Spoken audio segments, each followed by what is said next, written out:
Over the weekend, the Liberal Party had its federal council meeting in Canberra, the first proper meeting since before the pandemic, and it looks like the federal Liberals, at least, might be starting to get their act together.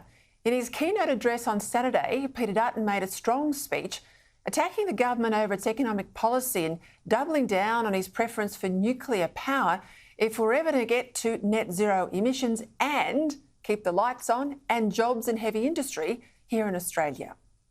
I think the public mood is shifting to see the benefits of nuclear power.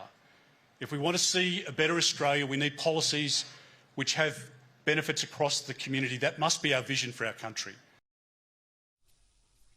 Quite rightly, Dutton's going to make the government wear its pre-election promise, $275 off your power bill, promised of course, but never delivered. But at least as important were a couple of other developments over the weekend. First, my former boss, Tony Abbott, was awarded life membership by the federal Liberal Party. And in welcoming this award in a speech that hasn't been widely reported, Dutton made it clear that the whole Turnbull episode was an aberration that, at least in his mind, had done the party and the country no good at all.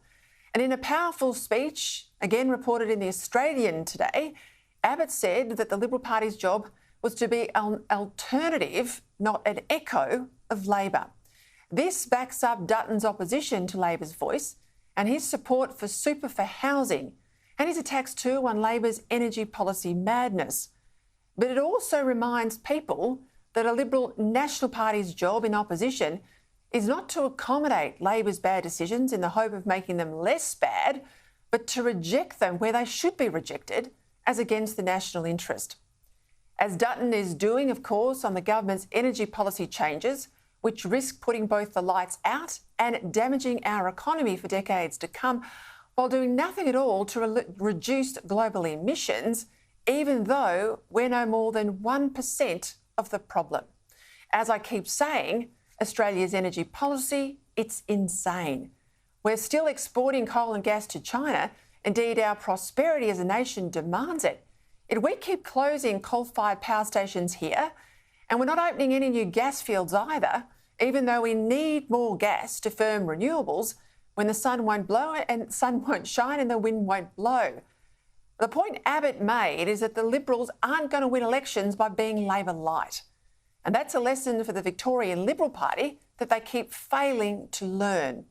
Incidentally, Abbott is smart enough to counsel his party without rubbishing it. Unlike the Victorian Upper House leader, Matt Back, who over the weekend attacked his fellow Liberals for asking what would Menzies do.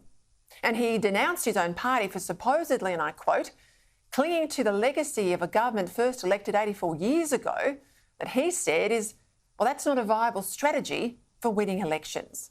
Now, what would Matt Back know? Along the way, of course, Back attacked Abbott and Turnbull and Morrison for supposedly squibbing opportunities for structural change. Well, unlike Back's Victorian Liberal Party, all of them, including Turnbull, well, they could win an election. And none of them sacked women MPs for standing up for women either. Back's weekend column just amplified everything that's wrong with the Pizzuto leadership that Back is desperately backing in.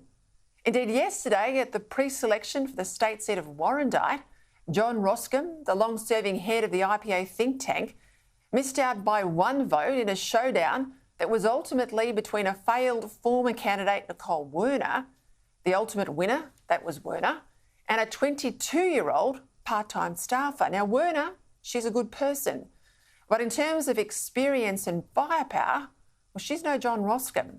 And by rejecting Roscombe, who's spent the best part of the last 2 decades arguing for Liberal values, yesterday's decision was on a par with the New South Wales National Party before the last federal election, pre-selecting someone for the Senate that no one had ever heard of over former Deputy PM John Anderson.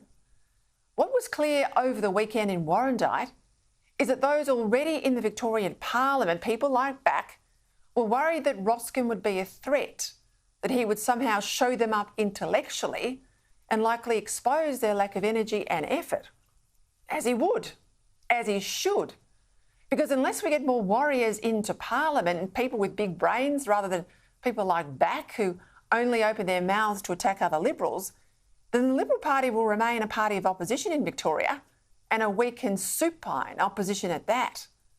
Now, I think this tweet from former Howard Foreign Minister, former Liberal leader Alexander Downer, summed it up perfectly. Oh dear, he said, no wonder the Victorian Liberals are languishing. Why would anyone vote for you if you despise the Liberals of the past? And by the way, some of those people actually won election.